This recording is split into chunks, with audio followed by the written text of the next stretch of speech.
आई बाबांना नाव सांगा. सुजाता गौतम कांबळे. अच्छा. आई कुठे राहता तुम्ही? Jail road Saptashrungi. अच्छा. तुमचं वय किती आहे? वय 53. 53 वय. थेरपीला येण्याच्या अगोदर तुम्हाला काय काय त्रास होता? चालायला खूप त्रास व्हायचा. एका जागेवर जास्त वेळ थांबता येत नव्हतं. अच्छा. आणि पाय पण खूप दुखायचे, कंबर पण खूप दुखायचं. पण आता थेरपीमुळे मला खूप आराम आला आहे. थेरपीमुळे काय काय आराम मिळाला? म्हणजे पाय दुखायचे थांबले, कंबर थांबलं. अच्छा.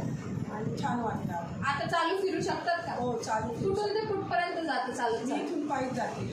पहिले येत होत्या का पायी? नाही, मग पहिले कशा यायच्या तुम्ही थेरपीला? रिक्षामध्ये. रिक्षाने आई थेरपीला येत होत्या.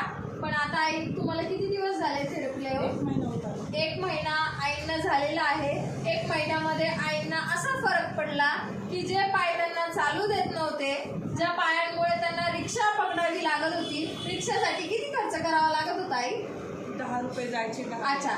10 रुपये जायचे, 10 रुपये यायचे, म्हणजे टोटली 20 रुपये रोजचे आईंना लागत होते. पण आईंना आता 1 महिना झालेला आहे. 1 महिन्यामध्ये आईंना इतका छान फरक पडला की आई आता डायरेक्टली रिक्षाचा न वापर करता डायरेक्टली पायी चालू फिरू शकत आहे. मग चांगली गोष्ट आहे की वाईट गोष्ट आहे? चांगली गोष्ट आहे ना? आई तुम्हाला हा रिझल्ट कोणी दिला? वाघमारे म्हणून आहे, त्यांनी माझ्या मुलीला सांगितलं. माझी मुलगी इथे घेऊन आली. Okay okay. नाही, तुम्हाला कशामुळे रिझल्ट मिळाला आहे हा? वी फायटर. हां.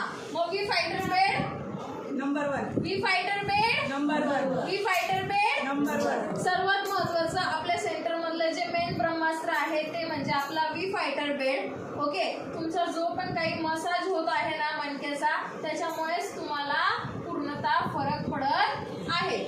आई आता घरातलं काम वगैरे करतात की पहिले करत होत्या की नव्हते करत? पहिलं असं बसायचे, थोड्या वेळ मग करायचे. अच्छा. मग आता पूर्णतः उभं राहून करू शकतात काम. मग चांगली गोष्ट आहे की वाईट गोष्ट आहे?